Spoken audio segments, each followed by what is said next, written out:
Todo comenzó un martes por la mañana. Recuerdo perfectamente que era martes porque ese día había prometido llevar a mi esposa Laura a cenar para celebrar nuestro 10º aniversario. Pero el destino tenía otros planes para nosotros. Mientras me preparaba el café en la cocina, sentí un dolor agudo en el pecho, como si alguien hubiera clavado un cuchillo ardiente directamente en mi corazón. Las piernas se me doblaron y caí al suelo.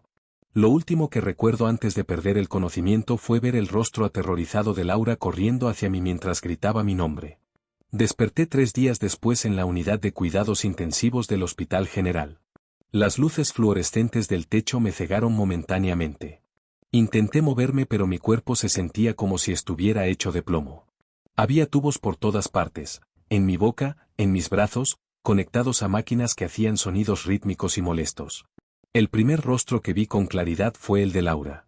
Tenía los ojos rojos e hinchados, ojeras profundas que nunca antes le había visto, y su cabello castaño estaba despeinado y recogido en una coleta descuidada. Pero cuando nuestras miradas se encontraron, sus ojos se iluminaron con una mezcla de alivio y terror. No me dejaron hablar. El tubo en mi garganta lo impedía. Laura tomó mi mano con tanta fuerza que casi me dolió, pero era un dolor bienvenido, una confirmación de que seguía vivo, de que esto era real. Las lágrimas comenzaron a rodar por sus mejillas mientras me acariciaba el cabello con su otra mano. No necesitaba palabras para entender que algo terrible había sucedido. Lo podía ver en sus ojos, en la forma en que me miraba como si temiera que fuera a desaparecer en cualquier momento. Los doctores llegaron poco después. El doctor Ramírez, un hombre de unos 50 años con gafas de montura metálica y una expresión seria, se acercó a mi cama seguido de otros 2 médicos más jóvenes. Laura se hizo a un lado, pero no soltó mi mano. El doctor revisó los monitores, miró mi expediente en su tableta y finalmente me miró directamente a los ojos. Lo que vi en su rostro me heló la sangre. No era la expresión de un médico que trae buenas noticias. Señor Martínez, comenzó con voz grave y profesional, sufrió usted un infarto masivo. Su corazón dejó de funcionar durante casi 6 minutos antes de que los paramédicos lograran reanimarlo. El daño al músculo cardíaco es extenso. Hizo una pausa, eligiendo cuidadosamente sus palabras. Hemos hecho todo lo que está en nuestras manos, pero debo ser honesto con usted. Su corazón está funcionando al 15% de su capacidad.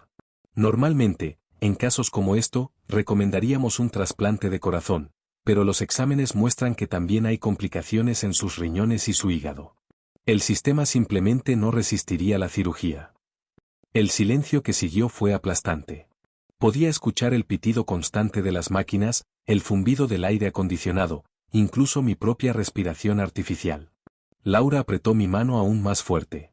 Sabía lo que venía a continuación antes de que el doctor abriera la boca nuevamente. Lo siento mucho, continuó el doctor Ramírez, y por primera vez pude ver una grieta en su fachada profesional, un destello de genuina tristeza en sus ojos. No hay esperanza. Le quedan, tal vez, 2 o 3 semanas de vida. Lo máximo que podemos hacer es mantenerlo cómodo y sin dolor. Escuché un sollozo ahogado y me di cuenta de que venía de Laura. Se cubrió la boca con la mano libre, tratando de mantener la compostura, pero su cuerpo entero temblaba. Los médicos nos dejaron solos, o más bien, nos dejaron con la enfermera que monitoreaba constantemente mis signos vitales.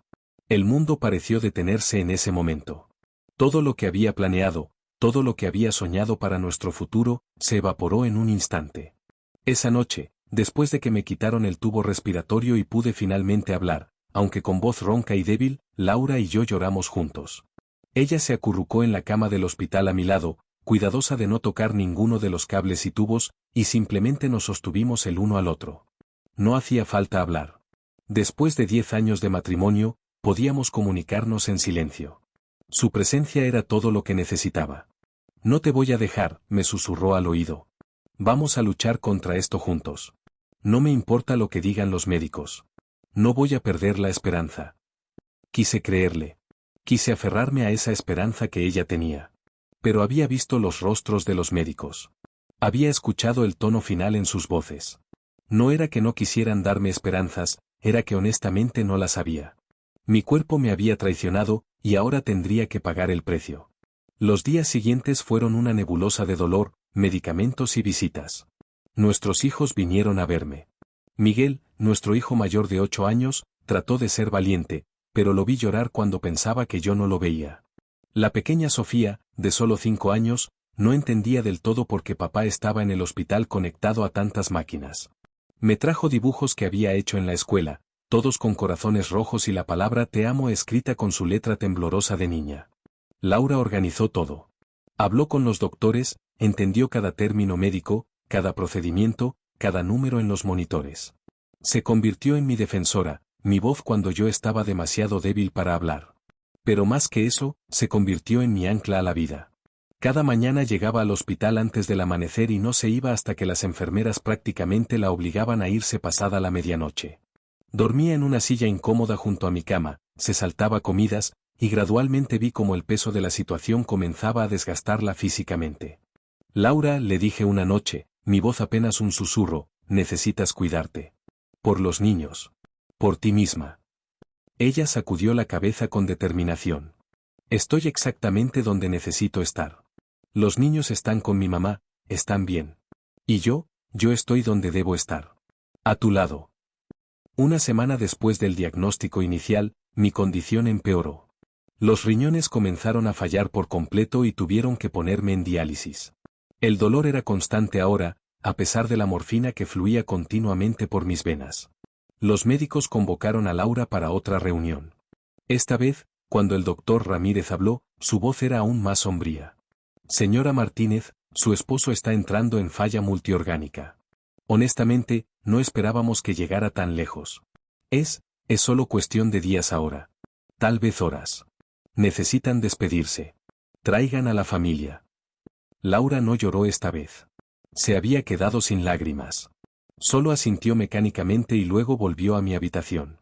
Me tomó la mano y me miró directamente a los ojos. No, dijo con voz firme. No voy a aceptar esto. Hay algo que podemos hacer. Tiene que haberlo. Amor, logré decir, cada palabra un esfuerzo tremendo. Ya escuchaste al doctor. No hay nada. No, me interrumpió. Tiene que haber algo. Los médicos son humanos. Pueden equivocarse. Los milagros existen. Yo no creía en milagros. Nunca había sido particularmente religioso. Pero ver la fe inquebrantable en los ojos de Laura me hizo desear creer. Me hizo desear que tuviera razón. Esa noche, Laura hizo algo que nunca esperé. Se arrodilló junto a mi cama y comenzó a rezar. No era una oración tranquila y reflexiva. Era desesperada, visceral, un grito de ayuda a cualquier fuerza en el universo que pudiera escucharla. Le rogó a Dios, al universo, a cualquier poder superior que pudiera existir. Rezó por un milagro, por más tiempo, por una segunda oportunidad. Yo no podía rezar con ella. Apenas podía mantener los ojos abiertos. Pero mientras la escuchaba, sentí algo extraño. No sé si fue la morfina, o si fue real, pero sentí una calidez que se extendía por mi pecho, diferente al dolor constante que había sido mi compañero durante días. Era casi reconfortante. Me quedé dormido escuchando la voz de Laura, sus palabras mezclándose con los sonidos de las máquinas, creando una especie de extraña melodía de esperanza y desesperación. Lo que sucedió después es difícil de explicar. Difícil de poner en palabras que tengan sentido. Tuve un sueño, aunque llamarlo sueño no le hace justicia. Era más vívido, más real que cualquier sueño que hubiera tenido antes. Me encontraba en un lugar que no era realmente un lugar. Era como estar suspendido en luz blanca pura, cálida y envolvente. No había dolor. Por primera vez en días, no había dolor. Frente a mí, aunque frente no es la palabra correcta porque no había direcciones en ese espacio, apareció una figura. No puedo describir su rostro porque no era algo que pudiera verse con ojos normales. Pero emanaba una presencia de paz, de amor incondicional, de algo infinitamente más grande que yo. No es tu tiempo, la voz no era realmente una voz, sino más bien un conocimiento que se plantaba directamente en mi mente. Todavía hay trabajo que hacer. Todavía hay amor que dar y recibir. Quise hablar, quise preguntar qué significaba todo esto, pero antes de que pudiera formar un pensamiento coherente, sentí que algo me jalaba, como si una cuerda invisible atada a mi pecho me arrastrara de vuelta. La luz comenzó a desvanecerse, reemplazada por sombras y luego por oscuridad completa. Desperté con un sobresalto, jadeando. Las alarmas de los monitores estaban sonando frenéticamente. Enfermeras y médicos irrumpieron en la habitación en cuestión de segundos. Laura estaba de pie en la esquina, su rostro pálido como un fantasma, las manos presionadas contra su boca. ¿Qué está pasando?, logré preguntar, mi voz sorprendentemente clara para alguien que supuestamente estaba al borde de la muerte. El doctor Ramírez estaba revisando los monitores con una expresión de total incredulidad. Miraba las pantallas, luego a mí, luego de vuelta a las pantallas, como si no pudiera reconciliar lo que estaba viendo con lo que sabía que era posible. Esto es imposible, murmuró. Llamó a otro doctor. Mira esto. Mira estos números. Durante los siguientes minutos, la habitación se llenó de personal médico. Todos miraban las mismas pantallas, murmuraban entre ellos, me examinaban con instrumentos, tomaban muestras de sangre. La confusión era palpable. Nadie entendía qué estaba sucediendo. Finalmente, después de lo que pareció una eternidad, el doctor Ramírez se acercó a mi cama. Su rostro era una máscara de asombro profesional luchando con incredulidad personal. Señor Martínez, comenzó lentamente, eligiendo cada palabra con cuidado, sus signos vitales se han estabilizado. Su presión arterial está mejorando. Su frecuencia cardíaca es más fuerte. Los niveles de oxígeno en sangre están subiendo. Francamente, no sé cómo explicarlo. ¿Qué significa eso?, preguntó Laura, su voz temblando entre el miedo y la esperanza. Significa, el doctor hizo una pausa, claramente luchando con lo que estaba a punto de decir, que algo está cambiando. No puedo decirles que es una recuperación porque científicamente no debería ser posible, pero algo está sucediendo que no entendemos. Los siguientes días fueron una montaña rusa de emociones. Cada prueba que me hacían mostraba mejoras. Pequeñas, incrementals, pero innegables. Mi función renal comenzó a recuperarse ligeramente. El músculo cardíaco, que había estado funcionando al 15%, subió al 20%. Luego al 25%. Los médicos no podían explicarlo. Ordenaban prueba tras prueba, convocaban especialistas de otros hospitales, buscaban respuestas en literatura médica. Nada en su experiencia o entrenamiento podía explicar lo que estaban presenciando. Laura nunca dejó de rezar. Cada noche, se arrodillaba junto a mi cama y agradecía, lloraba de alegría, pedía que continuara. Yo comencé a rezar con ella. No sé si fue por gratitud, por miedo de que se detuviera la mejora, o porque genuinamente había comenzado a creer en algo más grande que nosotros. Probablemente era una combinación de todo. 2 semanas después de que me dieran días de vida, me sentaron en una silla por primera vez. Fue un esfuerzo monumental. Las piernas apenas me sostenían y necesité ayuda de 2 enfermeras y un fisioterapeuta. Pero lo hice. Laura estaba allí, sosteniendo mi mano, llorando de felicidad. Era un paso pequeño, literal y figurativamente, pero era progreso. El doctor Ramírez vino a verme esa tarde. Se sentó en la silla al lado de mi cama con una expresión que nunca antes le había visto, humildad mezclada con asombro. Señor Martínez, comenzó, llevo 25 años practicando medicina. He visto muchas cosas en mi carrera.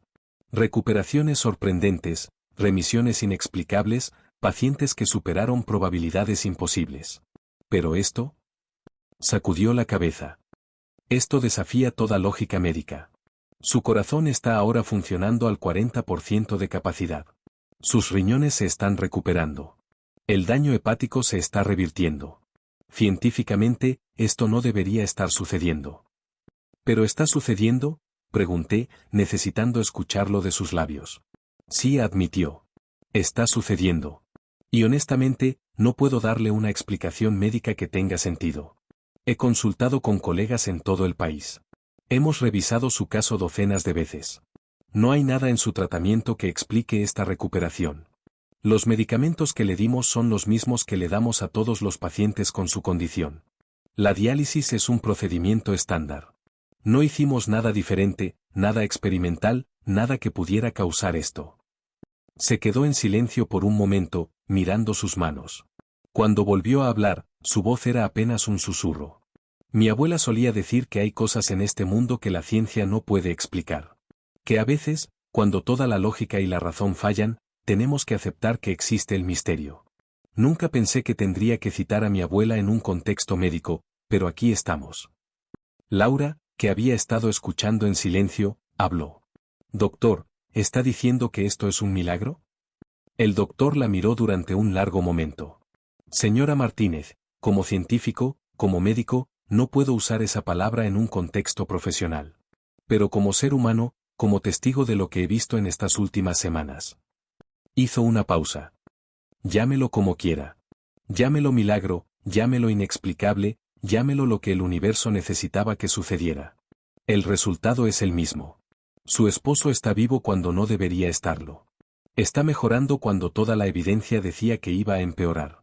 Y no tengo una explicación racional para ello. La noticia de mi recuperación comenzó a extenderse por el hospital. Otros médicos comenzaron a visitarme, no como paciente, sino como curiosidad médica. Algunos eran escépticos, buscando explicaciones alternativas. Otros estaban genuinamente asombrados. Una doctora joven me confesó que mi caso había renovado su fe en la medicina, o más bien, en los límites de la medicina. Es fácil volverse cínico en este trabajo, me dijo.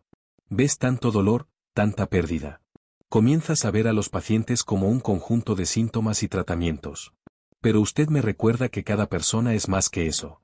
Que a veces hay fuerzas en juego que no entendemos. Y que la esperanza, incluso cuando parece irracional, tiene su lugar. Un mes después de mi colapso inicial, caminé por los pasillos del hospital sin ayuda.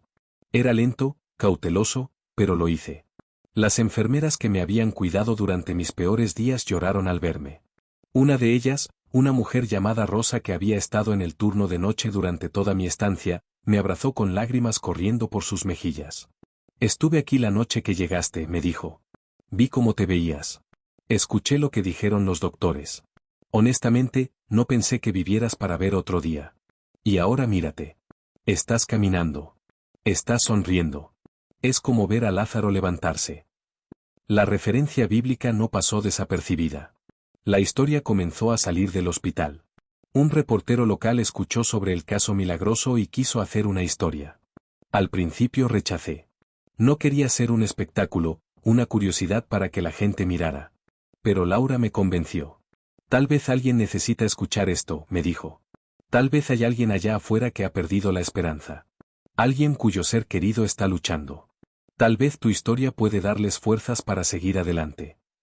Así que accedí a la entrevista. Fue breve y simple.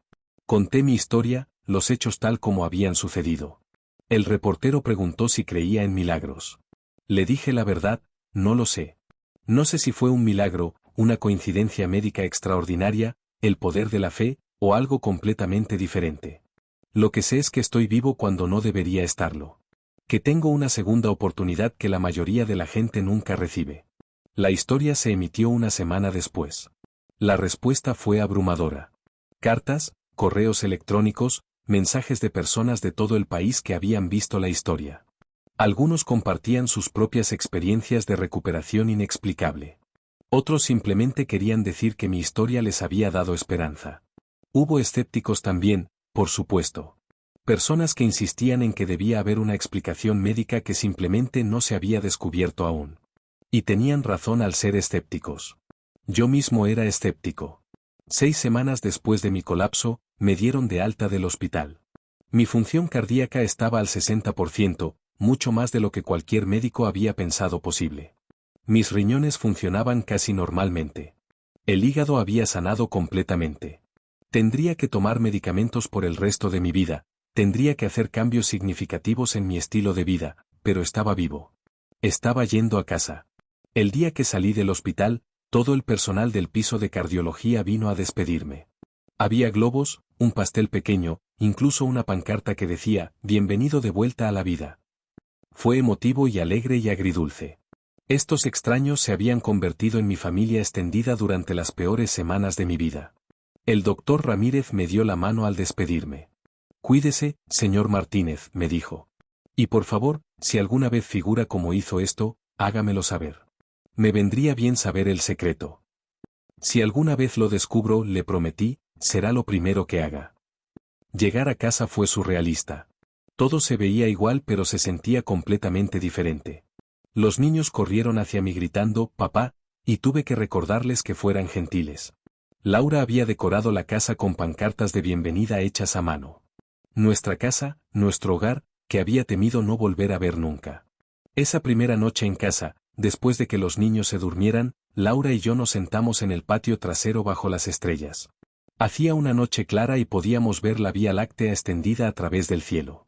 No hablamos por un largo tiempo. Solo nos sostuvimos las manos y miramos hacia arriba.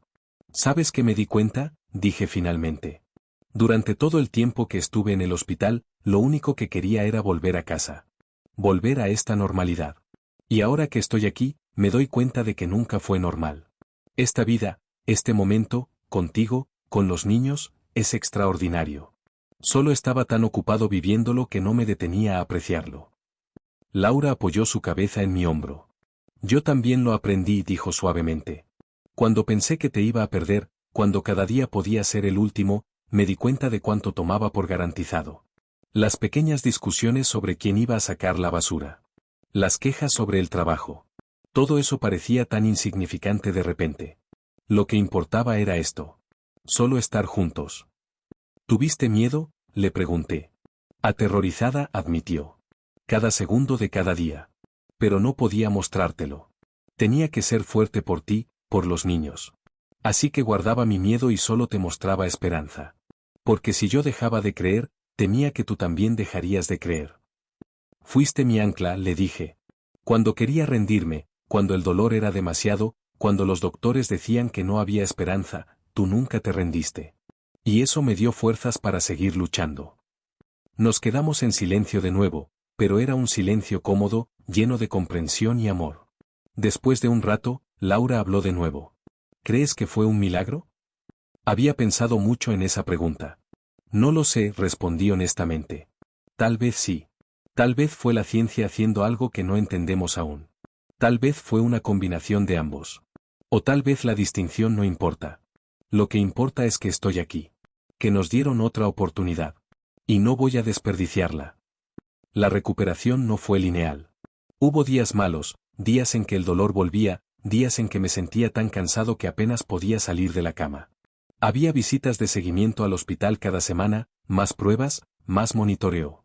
Los médicos seguían desconcertados pero cautelosamente optimistas. Mi función cardíaca continuó mejorando lentamente, eventualmente estabilizándose alrededor del 70%. Comencé fisioterapia para reconstruir la fuerza muscular que había perdido durante las semanas en cama. Al principio era frustrante. Cosas simples como subir un tramo de escaleras me dejaban sin aliento. Pero mi terapeuta, un hombre joven y enérgico llamado Carlos, fue paciente y alentador.